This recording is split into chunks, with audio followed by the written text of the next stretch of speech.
Médecine, ce jeudi est la journée mondiale du rein. En Belgique, 11 000 personnes sont atteintes d'insuffisance rénale, une pathologie difficile à déceler, d'où l'importance du dépistage.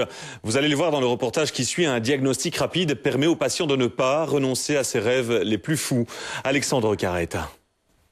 Quel bonheur, mais quel bonheur! Jean-Louis aime la liberté et prendre le grand large. Depuis toujours, il veut réaliser son rêve, faire le tour du monde en bateau.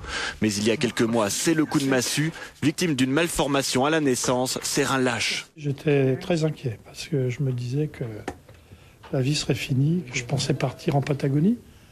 Et puis, ça, c'était pas sérieux avec cette dialyse.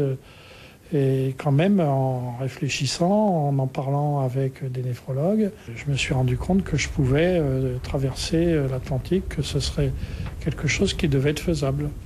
Et en octobre dernier, il l'a fait. Les techniques évoluent et le malade peut aujourd'hui se soigner lui-même. Plus l'insuffisance est diagnostiquée tôt, plus il est facile de la soigner, parfois avec de simples médicaments. Mais la maladie reste difficile à déceler. C'est par hasard qu'on décèle, qu'on détecte la survenance d'une maladie rénale.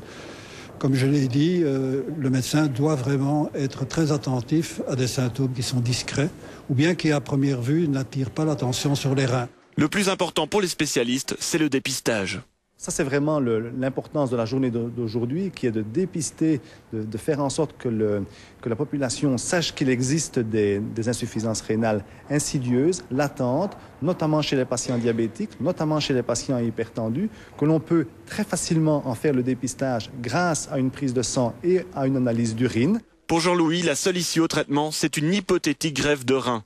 Mais il ne veut pas que la maladie prenne le dessus. Dès demain, il reprend le large, sa destination, Tahiti. Réduire la